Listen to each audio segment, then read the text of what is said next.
سورۃ البقرہ آیت نمبر ہے 83 83 وَإِذْ أَخَذْنَا مِيثَاقَ بَنِي اسرائیل، اور جب ہم نے پختہ وعدہ لیا، قول لیا، اقرار لیا بنی اسرائیل سے، لا تعبدون الا اللہ، کہ تم اللہ کے سوا کسی کی عبادت نہیں کرو گے۔ یہ وہ اقرار ہے جو اللہ تعالیٰ نے تمام انبیاء اکرام اور ان کی امتوں سے لیا۔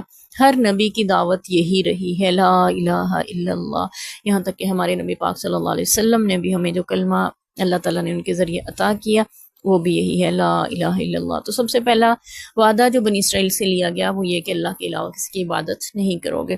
وبالوالدین احسانا، والدین کے ساتھ احسان کرو گے، وذی القربیٰ، رشتہ داروں کے ساتھ، والیتامیٰ، اور یتیموں کے ساتھ، والمساکین، اور مسکینوں یعنی فقیروں کے ساتھ، وقولوا للناس حسنا، اور لوگوں سے اچھے طریقے سے یا بھلائی کی بات کرو گے، واقیموا الصلاۃ، اور نماز قائم کرو گے، واتوا الزکوٰۃ، اور زکوٰۃ ادا کرو گے، ثم تولیتم، پھر تم پھر گئے، الا قلیلا منکم، مگر تھوڑے سے تم میں سے، وانتم معرضون، اور تم منہ پھیرنے والے ہو۔ اس آیت مبارکہ میں اللہ تعالیٰ نے بنی اسرائیل سے لیے گئے 8 باتوں کا ذکر کیا یا 8 عہد کا ذکر کیا۔ اس میں سب سے پہلا یہ کہ اللہ کے علاوہ کسی کی عبادت نہیں کرنا۔ یہ تمام انبیاء کا دعوت کا نچوڑ اور خلاصہ اور آغاز اور بنیاد اور ابتدا یہی رہی ہے کہ اللہ کے علاوہ کسی کی عبادت نہ کی جائے۔ عبادت کیا ہے؟ اللہ تعالیٰ کی بندگی اور اطاعت کا نام عبادت ہے۔ اللہ نے جو بھی احکامات جس طرح بجا لانے کا حکم دے دیا، اپنے پیغمبروں کے ذریعے سمجھا دیا، ہم تک پہنچا دیا، ہمیں ویسے ہی عمل کرنا اس کی عبادت کہلاتا ہے۔ بنی اسرائیل پہ جو شریعت نازل ہوئی وہ اس طرح عبادت کرتے تھے، اور جیسے باقی انبیاء پہ نازل ہوئی وہ ان کی امتیں اس طرح عبادت کرتی تھیں۔ اور ہمارے لیے جو ہمارے پیارے نبی صلی اللہ علیہ وسلم آخر الزماں حضرت محمد مصطفیٰ خاتم النبیین صلی اللہ علیہ وسلم نے جو عبادت کے طریقے اللہ کے لیے خاص کر دیے وہ صرف اللہ ہی کے لیے خاص رہیں گے، کسی اور کو اس میں شریک نہیں بنایا جا سکتا۔ جیسے دعا ہے، نماز ہے، نذر ہے، قربانی ہے، یہ حج ہے، یہ ساری عبادت کی شکلیں ہیں اور قسمیں ہیں، روزہ ہے، یہ سب اللہ کے لیے ہیں۔ ہاں، کسی کی طرف سے آپ ادا کر سکتے ہیں حج، کسی کی طرف سے ادا کر سکتے ہیں آپ قربانی، روزہ، لیکن نماز آپ کسی کی نہیں پڑھ سکتے کسی کی طرف سے۔ تو اللہ کے کرتے اللہ کے لیے، کسی کی طرف سے ہوگی اللہ کے لیے۔ تو یہ ہمیں بتانا، ہم اکثر یہ کہہ دیتے ہیں قربانی یہ امی کی ہے، یہ دادا کی ہے، یہ پردادا کی ہے، تو اس کی نہیں ہے، قربانی اللہ کے لیے ہے، اس کی طرف سے ہے، یعنی ہم طرف سے جو ہے حذف کر دیتے ہیں، یہ ہمارے عقیدے کی بھی اصلاح ہو جاتی ہے۔ اور یہ بھی اللہ نے فرمائی عبادت اللہ کے علاوہ کسی کی نہیں کریں گے۔ اور وبالوالدین احسانا، والدین کے ساتھ احسان کا حکم دیا اللہ نے بنی اسرائیل کو بھی اور امت محمدیہ کو بھی۔ سورہ بنی اسرائیل میں جا کے اللہ تعالیٰ نے ہمیں بھی حکم دیا ہے کہ وَخْفِضْ لَهُمَا جَنَاحَ الذُّلِّ مِنَ الرَّحْمَةِ، اپنے بازو جو ہے عاجزی کے ساتھ والدین کے سامنے جھکا کے رکھو۔ وَصَاحِبْهُمَا فِي الدُّنْيَا مَعْرُوفًا کے الفاظ بھی آتے ہیں، اور ان کے ساتھ دنیا کی زندگی میں اگرچہ ماں باپ مشرک یا کافر یا غیر مسلم کیوں نہ ہوں، تب بھی حکم ہے کہ تم ان کے ساتھ دنیا میں بھلائی کے ساتھ رہو گے، ان کے ساتھ رہو گے اور بھلائی کرو گے۔ اور یہاں پہ اللہ نے حکم دیا احسان کرو گے۔ احسان ہوتا ہے، ایک یہ ہوتا ہے کہ جس نے جیسا سلوک کیا بدلے میں ویسا کیا جائے، یہ ہے انصاف یا بدلہ، لیکن اللہ نے احسان کا حکم دیا، احسان یہ اس سے بہتر ادا کیا جائے۔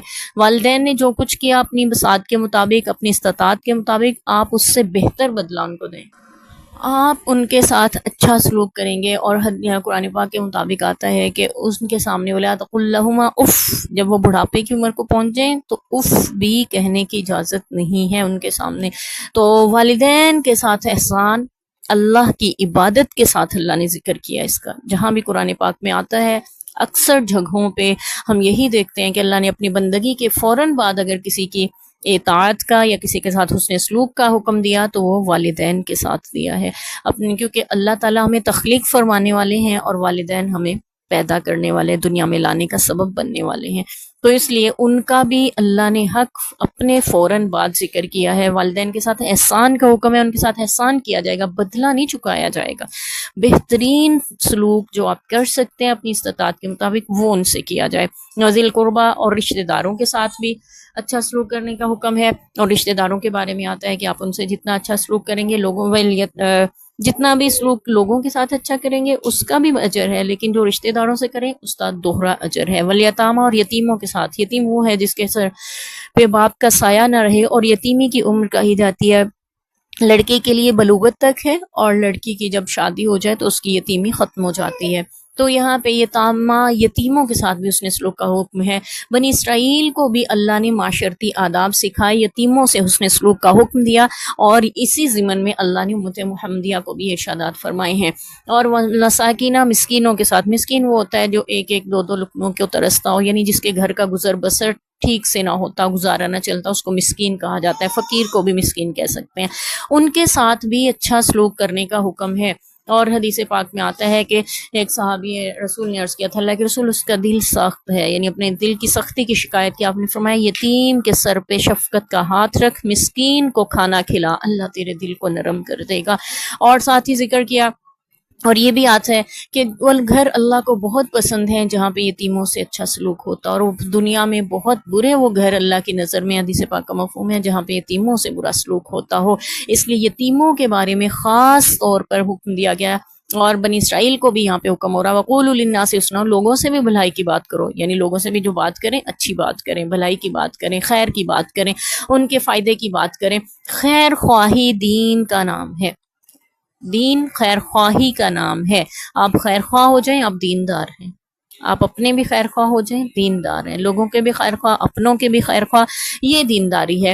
اور نماز قائم کریں، اس پہ ہم نے تفصیلی بات کر چکے ہیں کہ نماز قائم کرنا کیا ہے. اور زکوٰۃ ادا کریں، ہمیں جو بھی زکوٰۃ بنتی ہے ہمارے مال میں سے، ہمارے زیور میں سے، ہمارے زیورات میں سے، ہمارے فصلوں میں سے، ہمارے جانوروں میں سے، ہمارے جس جس چیز میں جو جو زکوٰۃ ہماری تجارت کے سامان میں سے بنتی ہے اسی حساب سے اس کو ادا کیا جائے.